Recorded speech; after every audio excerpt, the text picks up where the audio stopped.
जो आज की इस वीडियो में देखेंगे अंकुर अभ्यास पुस्तिका कक्षा 4 विषय हिंदी की आपकी ये न्यू बुक है। तो प्यारे बच्चों, आज की इस वीडियो में देखेंगे सप्ताह 20 में दिया है द्वितीय आवधिक आकलन। तो यहाँ पे देख लीजिए, लिखित में लिखा है आपका बहुविकल्पीय प्रश्न। प्रश्न क्रमांक पहले में दिया है निम्नलिखित पठन अंश को पढ़कर दिए गए प्रश्नों के उत्तर दीजिए। तो प्यारे बच्चों, आपको जो है यहाँ तक आपको पढ़ लेना है। इसको पढ़ने के बाद आपको आंसर करना है। तो चलिए देखते हैं। पहला क्वेश्चन आता है आपका, गांधी जी को 4 बजे कहाँ जाना था।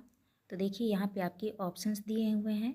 तो आपका इसमें राइट आंसर हो जाएगा बी नंबर। तो आपको बी नंबर को आपको सही कर लेना है और यहाँ पे आपको लिख भी लेना है। इसके बाद है आपका दूसरा क्वेश्चन में गांधी जी को आर्थिक दंड क्यों देना पड़ा। तो आपका इसमें राइट आंसर हो जाएगा ए नंबर, समय पर ना पहुंच पाने के कारण। तो आपको यहाँ उत्तर में लिख लेना है इस तरह से। इसके बाद नेक्स्ट आता है आपका तीसरा क्वेश्चन में दिया है गांधी जी के विषय में कही गई बातें कहाँ से ली गई हैं। तो आपको राइट आंसर कर देना है द नंबर, आत्मकथा से। तो यहाँ पे आपको लिख भी देना है। चौथे में है आकाश का पर्यायवाची शब्द है। तो आपका उत्तर हो जाएगा आकाश का पर्यायवाची होता है गगन। तो आपको गगन कर लेना है और यहाँ पे उत्तर पे लिख भी लेना है। पाँचवें में है सही वर्तनी वाला शब्द है। तो देख लीजिए, इस तरह से ऑप्शन दिए हुए हैं। इसमें आपका सही उत्तर होगा सा नंबर, दंड। तो आप इस तरह से कर लीजिएगा। इसके बाद नेक्स्ट क्वेश्चन आता है आपका प्रश्न क्रमांक 2 में दिया है दिए गए शब्दों से रिक्त स्थानों की पूर्ति कीजिए। तो यहाँ पे आपको खाली स्थान भरना है। तो पहले में देखिए लिखा है कोकिलकंठी रविन्द्रनाथ को कहा जाता था। तो यहाँ पे आपको भरना है रविंद्रनाथ। तो आप भर लीजिएगा इसको, रविन्द्रनाथ टैगोर को। इसके बाद है आपका दूसरा में है अंधेरे को हटाना दीपक से सीखना चाहिए। तो यहाँ पे आपको दीपक भरना है। तीसरे में है जहाँ सुई का काम होता है वहाँ तलवार का कोई कार्य नहीं होता। तो यहाँ पे आपका हो जाएगा तलवार। चौथे में है असीम उत्साह शब्दों में असीम शब्द विशेषण है। तो यहाँ पे आपको भरना है विशेषण। पाँचवें में है चैन की नींद सोना मुहावरे का अर्थ है। तो आपको चैन की नींद सोने का मुहावरे का अर्थ हो गया आपका बेफिक्र होना। तो यहाँ पे आपको लिखना है बेफिक्र होना। तो आप इस तरह से खाली स्थान भर लीजिएगा। इसके बाद नेक्स्ट क्वेश्चन आता है आपका प्रश्न क्रमांक तीसरा अति लघुत्तरी वाले प्रश्न आते हैं आपके। देखिए पहले प्रश्न में दिया है पृथ्वी से हमें क्या सीखने को मिलता है। तो आपको उत्तर में करना है प्राणियों की सच्ची सेवा करना। दूसरे में है रम्मू डिब्बों में क्या ढूंढ रहा था। तो आपको उत्तर में करना है गुलाब जामुन। तीसरे में पूर्व दिशा में लाली किस कारण होती है। तो आपको उत्तर में करना है सूर्य के उगने के कारण होता है।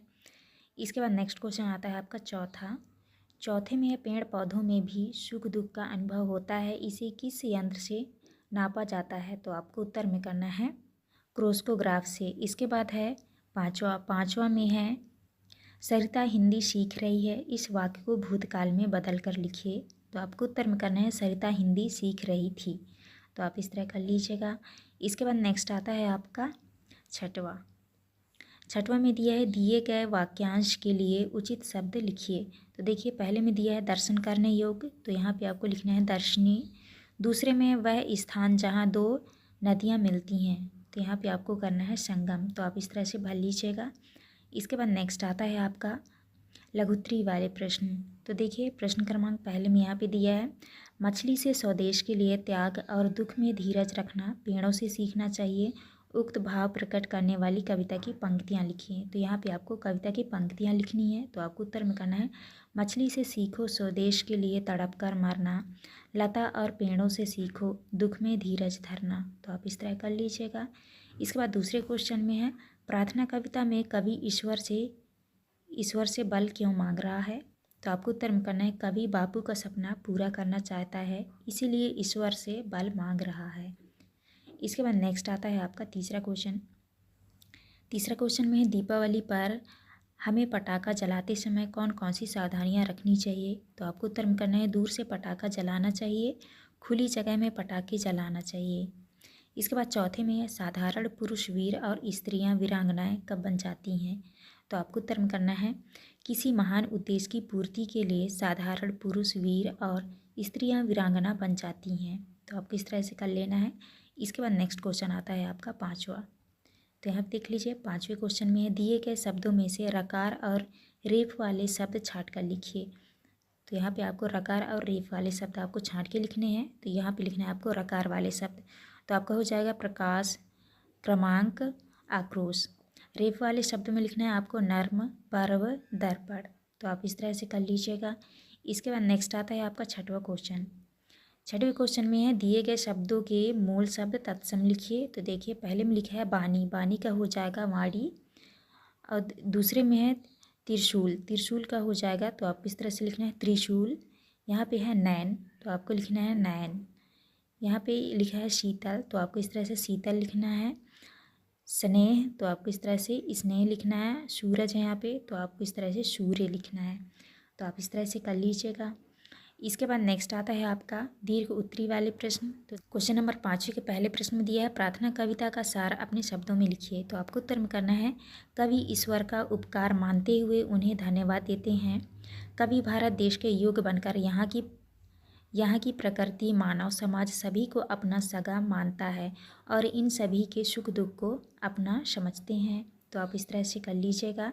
इसके बाद नेक्स्ट क्वेश्चन है आपका दूसरे में नेहरू जी ने अपनी पुत्री को लिखे पत्र में ठीक बात का निश्चय करने के लिए कौन सा उपाय बताया था, लिखिए। तो आपको उत्तर में करना है नेहरू जी ने ठीक बात का निश्चय करने के लिए संसार को किताब मानने की सलाह दी थी। उन्होंने कहा कि अगर समय के बारे में जानना है तो संसार रूपी किताब को पढ़ने की ज़रूरत है। तो आपको इस तरह से उत्तर कर लेना है। इसके बाद आता है आपका तीसरा क्वेश्चन।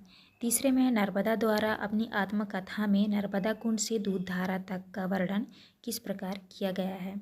तो आपको उत्तर में करना है नर्मदा कुंड से निकलकर बहुत पतली धारा के रूप में कपिल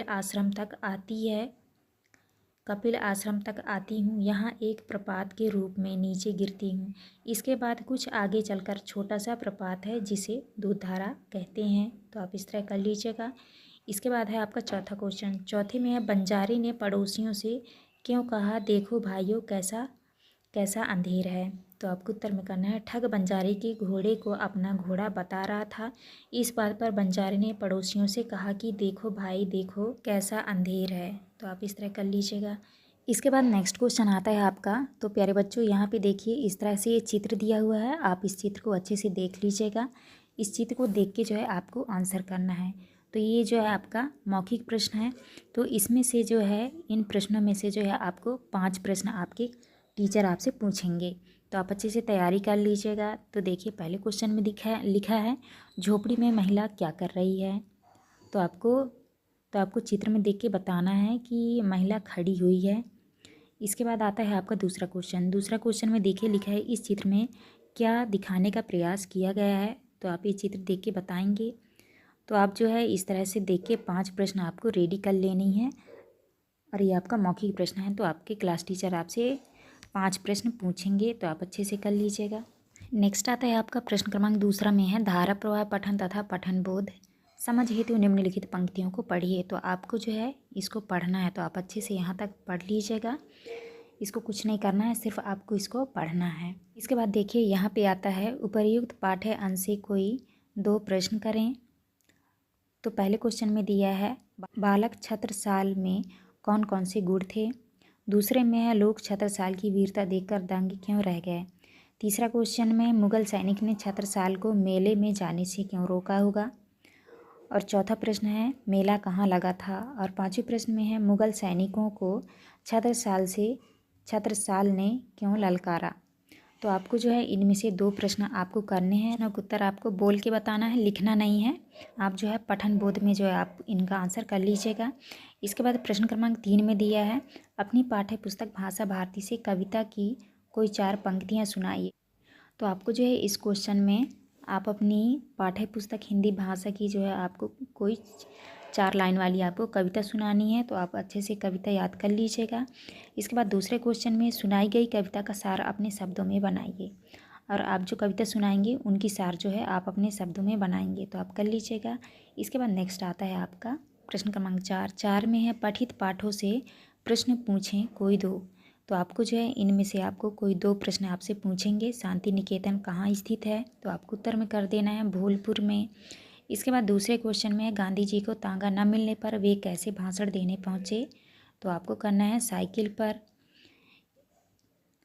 और तीसरे क्वेश्चन में जगदीश चंद्र बसु को लंदन विश्वविद्यालय ने कौन सी उपाधि दी थी।